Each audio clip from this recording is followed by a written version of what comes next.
आपको हमारे YouTube channel political alliance study में आप सभी का स्वागत है। आज हम देखेंगे Siddharth university Kapilvastu Siddharthnagar examination 2025-26 BA 6 semester political science का जो पेपर है इंडियन पॉलिटिकल थॉट, तो इसका हम लोग आज देखेंगे आंसर की। तो चलिए एक एक करके हम लोग आंसर की को देखते हैं।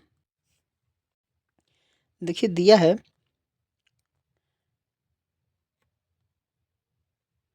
राजा राम मोहन राय किससे जुड़े हैं। तो देखिए दिया है आर्य समाज, ब्रह्म समाज, रामकृष्ण मिशन और प्रार्थना समाज। तो इसका जो सही उत्तर हो जाएगा ब्रह्म समाज। राजा राम मोहन राय किससे जुड़े हैं? तो ब्रह्म समाज से जुड़े हुए हैं। अगला प्रश्न पूछा था कि राजा राम मोहन राय ने किसका विरोध किया था। तो राजा राम मोहन राय ने किसका विरोध किया था? तो सती प्रथा का विरोध किया था। तो ऑप्शन बी इसका सही उत्तर हो जाएगा। अगला प्रश्न पूछा था कि आत्मीय सभा की स्थापना कब की गई थी। तो ये 1815 में की गई थी। तो ऑप्शन बी इसका करेक्ट आंसर हो जाएगा। अगला प्रश्न पूछा था कि स्वामी विवेकानंद का जन्म कब हुआ था। बहुत ही अच्छा प्रश्न है। तो स्वामी विवेकानंद का जन्म कब हुआ था? तो 12 जनवरी 1863 को हुआ था और इसलिए हर 12 जनवरी को युवा दिवस के रूप में मनाया जाता है। चलिए अगला प्रश्न है कि ब्रह्म समाज का मुख्य उद्देश्य क्या है। ब्रह्म समाज का मुख्य उद्देश्य क्या है?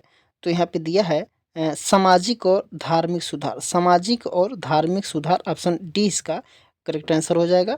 अगला प्रश्न पूछा था कि महादेव गोविंद रानाडे किसके राजनीतिक गुरु थे। तो ये गोपाल कृष्ण गोखले के राजनीतिक गुरु थे। तो ऑप्शन ए इसका करेक्ट आंसर हो जाएगा। अगला प्रश्न पूछा था कि महाराष्ट्र का सुकरात। देखिए महाराष्ट्र का सुकरात के रूप में किसे जाना जाता है। तो महादेव गोविंद रानाडे को ही महाराष्ट्र का सुकरात के नाम से जाना जाता है। अगला प्रश्न है कि मराठा शक्ति का उत्थान किसकी रचना है। मराठा शक्ति का उत्थान किसकी रचना है। तो गोविंद रानाडे की ये रचना मानी जाती है। अगला प्रश्न है कि पूना सार्वजनिक सभा के संस्थापक कौन थे। तो पूना सार्वजनिक सभा के संस्थापक जो थे वो महादेव गोविंद रानाडे थे। तो ऑप्शन सी इसका करेक्ट आंसर हो जाएगा। अगला है कि राजा राम मोहन राय द्वारा लिखित पुस्तक कौन सी है। तो वेदांत ग्रंथ राजा राम मोहन राय के द्वारा लिखी गई है। अगला प्रश्न पूछा था, इसको छोटा कर ले रहे हैं, पूछा था कि भारतीयों द्वारा संपादित प्रकाशित और संचालित पहली भारतीय पत्रिका कौन सी मानी जाती है। तो संवाद कौमुदी मानी जाती है। तो ऑप्शन बी इसका करेक्ट आंसर हो जाएगा। अगला प्रश्न है दिया है कि संगीत कल्पतरु पुस्तक किसके द्वारा लिखी गई है। तो स्वामी विवेकानंद के द्वारा लिखी गई है। तो ऑप्शन बी इसका करेक्ट आंसर हो जाएगा। अगला प्रश्न है कि गांधी दर्शन में समाजवाद का विकल्प है क्या है।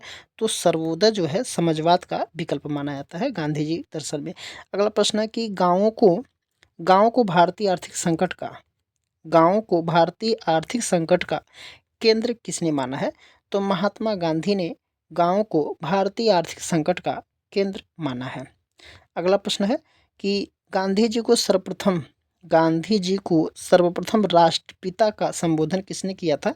तो सुभाष चंद्र बोस ने गांधी जी को सबसे पहले राष्ट्रपिता कहा था। नेक्स्ट है अगला दिया है कि गांधीवादी विचारधारा किन से प्रभावित है। तो देखिए रस्किन, थोरो और टालास्टा ये तीनों से प्रभावित है। तो ऑप्शन डी इसका करेक्ट आंसर हो जाएगा। नेक्स्ट प्रश्न है कि पंडित जवाहरलाल नेहरू का जन्मदिवस किस रूप में मनाया जाता है। तो ये बाल दिवस के रूप में मनाया जाता है। तो ऑप्शन डी इसका राइट आंसर हो जाएगा। अगला प्रश्न है कि पंडित जवाहरलाल नेहरू किसके समर्थक हैं। तो यहाँ पे देखिए समाजवाद के समर्थक पंडित जवाहरलाल नेहरू को माना जाता है। दिया है कि निम्नलिखित में से किसे आधुनिक भारत का शिल्पकार के रूप में जाना जाता है। तो पंडित जवाहरलाल नेहरू को आधुनिक भारत के शिल्पकार के रूप में जाना जाता है। अगला प्रश्न है कि 1929 में कांग्रेस के लाहौर अधिवेशन की अध्यक्षता किसने की थी। तो पंडित जवाहरलाल नेहरू ने की थी। तो ऑप्शन सी इसका राइट आंसर हो जाएगा। अगला प्रश्न है कि नेहरू ने किस आंदोलन में महत्वपूर्ण भूमिका निभाई थी? तो देखिए, नेहरू ने जो सविनय अवज्ञा आंदोलन है इसी में महत्वपूर्ण भूमिका निभाई थी। तो ऑप्शन डी इसका राइट आंसर हो जाएगा। अगला प्रश्न है दिया कि नेहरू किस अंतर्राष्ट्रीय नीति से जुड़े थे? तो गुटनिरपेक्ष आंदोलन जो था ये इन्हीं से नेहरू जी का जुड़ाव था। अगला है कि भारत के प्रसिद्ध जवाहरलाल नेहरू स्टेडियम कहाँ है? तो जवाहरलाल नेहरू स्टेडियम कहाँ है? तो ये नई दिल्ली में है। तो ऑप्शन बी इसका राइट आंसर हो जाएगा। अगला प्रश्न है कि जवाहरलाल नेहरू ने किस अखबार की शुरुआत की थी? तो नेशनल हेराल्ड हो जाएगा। ऑप्शन बी नेशनल हेराल्ड की शुरुआत इन्होंने किया था। आगे दिया है पंडित जवाहरलाल नेहरू ने भारत की खोज किस जेल में कारावास के दौरान लिखी थी? तो अहमदनगर किला में, जो ऑप्शन बी इसका राइट आंसर हो जाएगा। अगला प्रश्न है कि सुभाष चंद्र बोस कब कांग्रेस के अध्यक्ष बने थे? तो 1938 में कांग्रेस के अध्यक्ष बने थे। नेक्स्ट है, प्रश्न पूछा था कि बोस ने यानी कि सुभाष चंद्र बोस ने आज़ाद हिंद सरकार या फिर आज़ाद हिंद फौज कहाँ स्थापित किया था? तो ये सिंगापुर स्थापित किए थे। तो ऑप्शन सी इसका करेक्ट आंसर हो जाएगा। अगला प्रश्न है कि सुभाष चंद्र बोस ने कांग्रेस से किसके साथ मतभेद के कारण त्यागपत्र दिया था? तो महात्मा गांधी के मतभेद के कारण इन्होंने त्यागपत्र दे दिया था। नेक्स्ट है, प्रश्न पूछा था ज्योतिबा फूले का पूरा नाम क्या था? तो ऑप्शन ए ज्योतिराव गोविंदराव फूले था। ऑप्शन ए इसका राइट आंसर हो जाएगा। नेक्स्ट प्रश्न है कि फूले के कार्य यानी कि ज्योतिबाराव फूले के कार्य का मुख्य उद्देश्य क्या था? तो यहाँ पे सामाजिक सुधार, ऑप्शन डी इसका राइट आंसर हो जाएगा, सामाजिक सुधार हो जाएगा। अगला प्रश्न है कि ज्योतिबा फूले किस पुस्तक से प्रभावित थे? ज्योतिबा फूले किस पुस्तक से प्रभावित थे? The rights of man, option D इसका राइट आंसर हो जाएगा, द राइट्स ऑफ मैन। अगला प्रश्न है कि ज्योतिबा फूले को महात्मा की उपाधि से किसने सम्मानित किया था? तो विठ्ठलराव कृष्ण जी वांडेकर जो थे, ये जो है ज्योतिबा फूले को महात्मा की उपाधि से सम्मानित किया था। नेक्स्ट है दिया कि डॉक्टर भीमराव अम्बेडकर ने कौन सी पत्रिका निकाली थी? तो यहाँ पे मूक नायक और प्रबुद्ध भारत, ये दोनों डॉक्टर भीमराव अम्बेडकर ने निकाली थी। तो ऑप्शन ए और बी दोनों हो जाएगा। तो ऑप्शन सी इसका राइट आंसर हो जाएगा। नेक्स्ट है कि दक्षिण अफ्रीका में महात्मा गांधी ने किस समाचार पत्र का संपादन किया था? तो यहाँ पे हो जाएगा इंडियन ओपिनियन, ऑप्शन बी इसका करेक्ट आंसर हो जाएगा। नेक्स्ट है अंबेडकर ने किस प्रकार की सरकार को प्राथमिकता दी थी? अंबेडकर ने किस प्रकार की सरकार को प्राथमिकता दी थी? तो संवैधानिक लोकतंत्र को अंबेडकर ने प्राथमिकता दी थी। तो ऑप्शन ए इसका राइट आंसर हो जाएगा। अगला प्रश्न है, पूछा था कि 1936 में independent labour party of India की स्थापना किसने की थी? तो यहाँ पे ऑप्शन बी इसका राइट आंसर हो जाएगा, बी आर अम्बेडकर। नेक्स्ट है दिया है कि महात्मा गांधी के अनुसार सत्याग्रह के क्या साधन है? तो महात्मा गांधी के अनुसार सत्याग्रह के जो साधन है सामाजिक बहिष्कार, असहयोग और पिकेटिंग। यहाँ पे उपयुक्त तीनों हो जाएगा, उपयुक्त सभी। तो ऑप्शन डी इसका राइट आंसर हो जाएगा। अगला प्रश्न है, पूछा था कि प्रतिक्रियावादी सामाजिक दर्शन के रूप में गांधीवाद की निंदा किसने की थी? तो एम.एन. राय ने किया था। ऑप्शन बी इसका सही उत्तर हो जाएगा। अगला प्रश्न है, पूछा था कि पंडित दीनदयाल उपाध्याय के अनुसार व्यक्ति की न्यूनतम आवश्यकताओं में निम्नलिखित में से क्या सम्मिलित नहीं है? तो यहाँ पे सरकारी नौकरी सम्मिलित नहीं है। तो ऑप्शन डी इसका राइट आंसर हो जाएगा। बाकी रोटी, कपड़ा और मकान ये मूल आवश्यकताओं में सम्मिलित है। सरकारी नौकरी कोई जरूरी मूल आवश्यकताओं में से नहीं है। अगला प्रश्न है, यहाँ पे हो जाएगा एकात्म मानववाद किसके विरोध में था? एकात्म मानववाद किसके विरोध में था? तो यहाँ पे हो जाएगा समाजवाद और पूंजीवाद दोनों के विरोध में एकात्म मानववाद था। अगला प्रश्न है कि दीनदयाल उपाध्याय की समाज के अंतिम व्यक्ति के उत्थान की अवधारणा को किस नाम से जाना जाता है? यहाँ पे अंत्योदय कहा जाता है। तो ऑप्शन सी इसका राइट आंसर हो जाएगा। अगला प्रश्न है कि रविंद्रनाथ टैगोर को किस काव्य रचना के लिए नोबेल पुरस्कार दिया गया था? तो गीतांजलि की जो रचना है इसी के चलते इनको नोबेल पुरस्कार दिया गया था। तो ऑप्शन सी इसका करेक्ट आंसर हो जाएगा। अगला प्रश्न है, कांग्रेस सोशलिस्ट पार्टी की स्थापना किसने की? कांग्रेस सोशलिस्ट पार्टी की स्थापना जो की थी वो राम मनोहर लोहिया ने किया था। तो ऑप्शन डी इसका राइट आंसर हो जाएगा। अगला प्रश्न है कि सुभाष कौन सी पुस्तक सुभाष चंद्र बोस द्वारा लिखी गई है? तो the Indian struggle, A an Indian Pilgrim, ये दोनों उन्हीं के द्वारा लिखी गई थी। तो ऑप्शन ए और बी दोनों हो जाएगा। तो ऑप्शन सी इसका राइट आंसर हो जाएगा। नेक्स्ट है, महिलाओं के प्राचीन अधिकारों पर महिलाओं के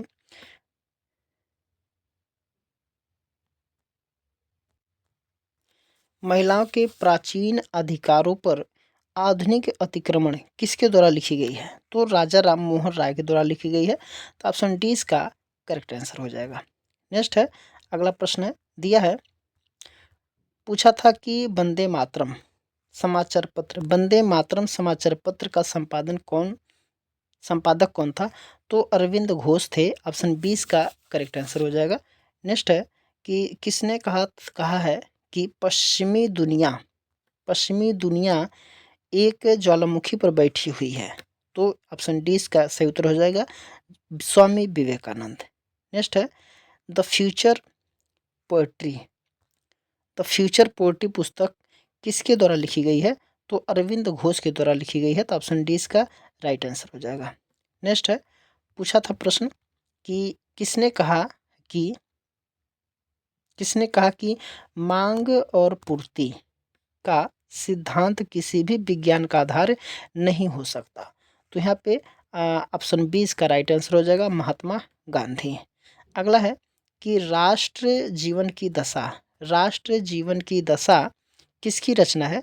तो दीनदयाल उपाध्याय की रचना है। तो ऑप्शन 20 का राइट आंसर हो जाएगा।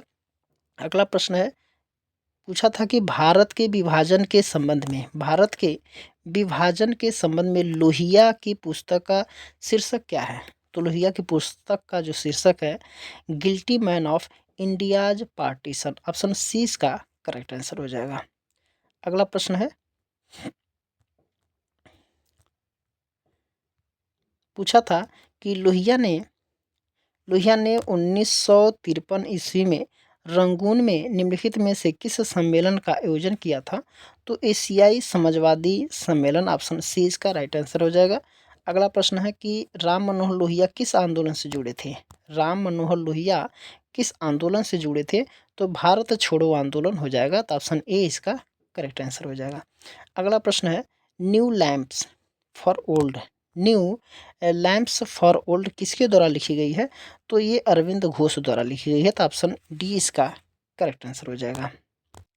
दिया, लंदन में फ्री इंडिया सोसाइटी की स्थापना किसने की थी?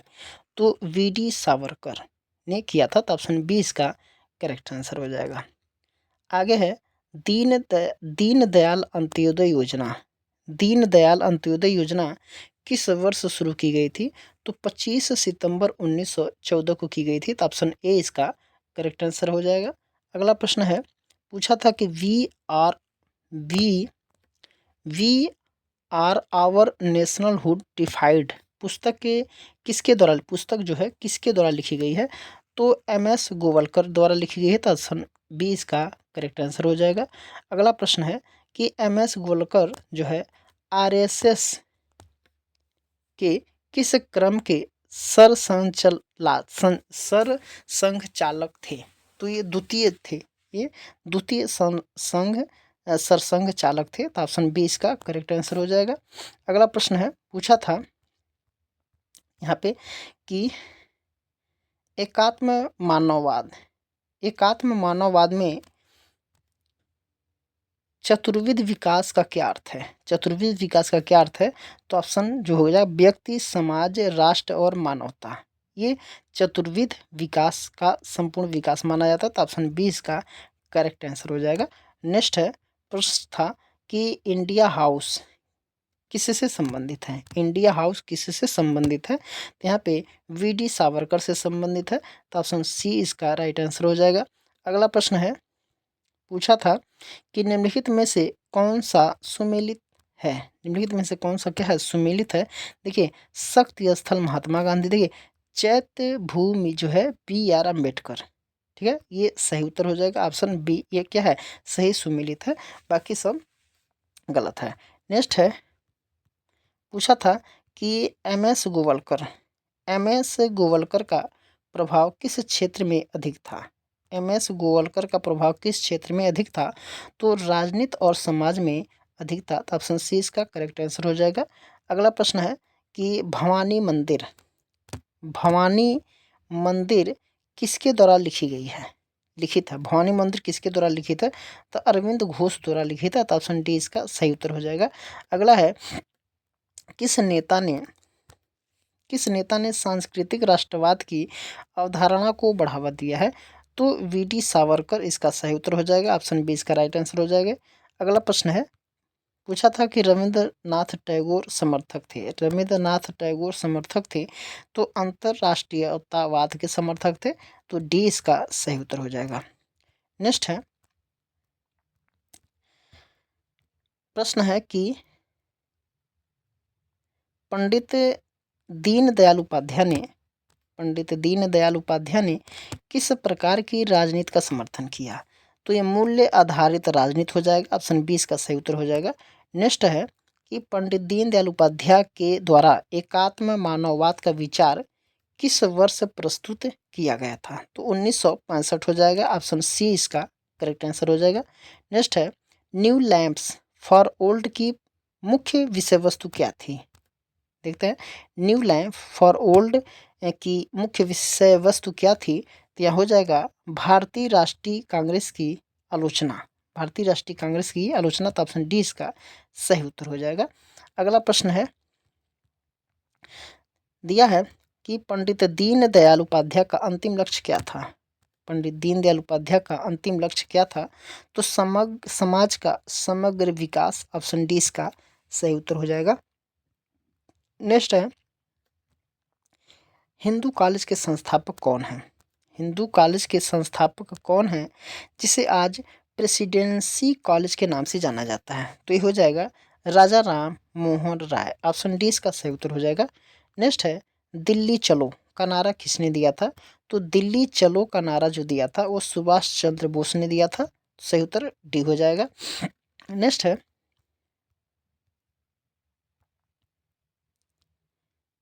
दिया है एम एस गोवलकर के अनुसार राष्ट्र का आधार क्या है, सांस्कृतिक एकता हो जाएगा।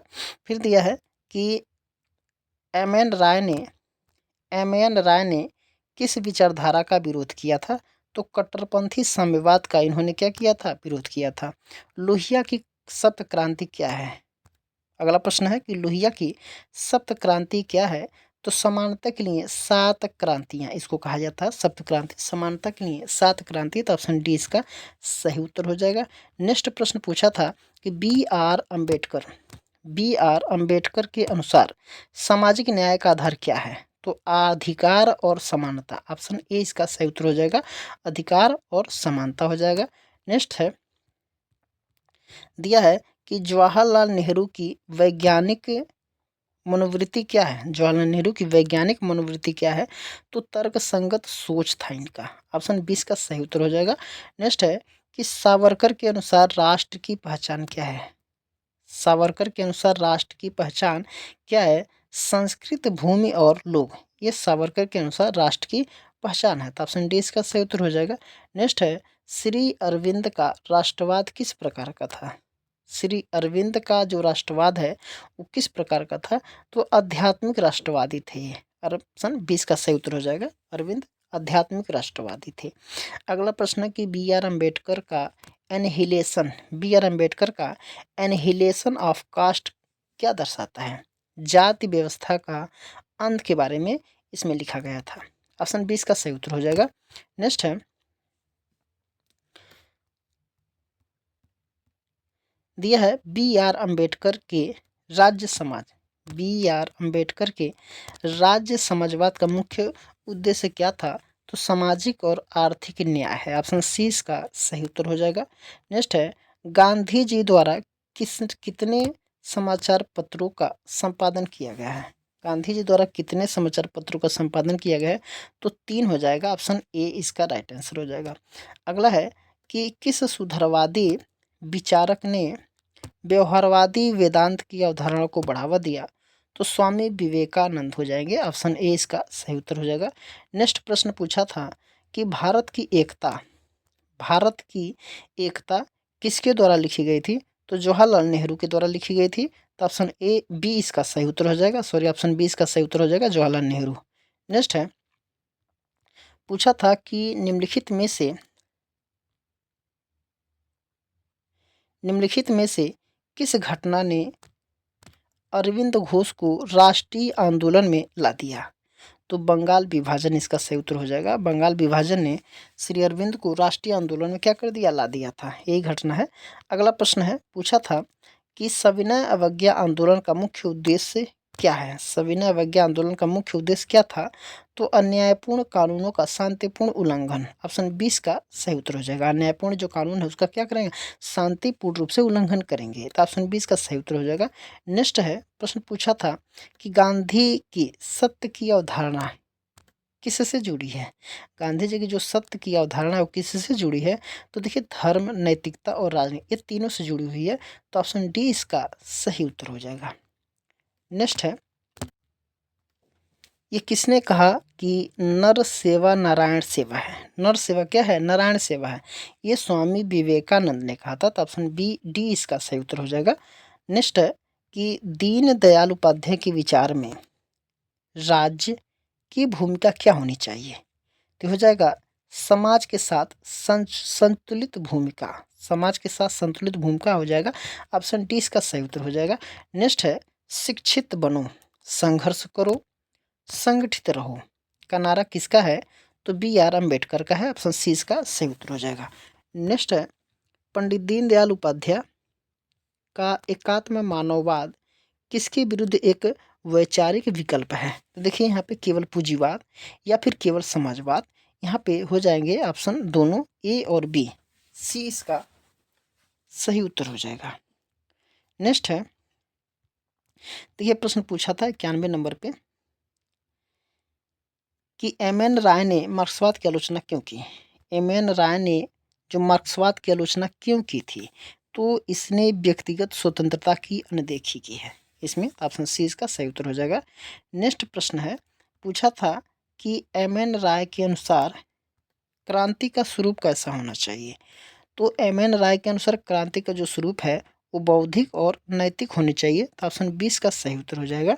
नेक्स्ट प्रश्न पूछा था, दीनदयाल उपाध्याय के आर्थिक विचार किस पर आधारित हैं? तो ये ऑप्शन 20 का सही उत्तर हो जाएगा, केंद्रीकरण और आत्मनिर्भरता, ऑप्शन 20 का सही उत्तर हो जाएगा। नेक्स्ट प्रश्न है, रविंद्रनाथ टैगोर का विश्व दृष्टिकोण क्या था? तो ये विश्वव्यापी था इनका विश्व दृष्टिकोण, ऑप्शन ए इसका सही उत्तर हो जाएगा। अगला प्रश्न है, पूछा था कि गोलवलकर की विचारधारा किस पर बल देती है? तो सांस्कृतिक एकता पर बल देती है, तो ऑप्शन ए इसका सही उत्तर हो जाएगा। नेक्स्ट है, सावरकर के अनुसार हिंदुत्व क्या है? तो हिंदुत्व जो क्या है, एक सांस्कृतिक पहचान है, ऑप्शन 20 का सही उत्तर हो जाएगा। अगला प्रश्न है, अलीपुर संयंत्र केस में कौन संबंधित, अलीपुर संयंत्र केस से कौन संबंधित है? तो अरविंद घोष संबंधित है, तो सी इसका सही उत्तर हो जाएगा। नेक्स्ट प्रश्न है,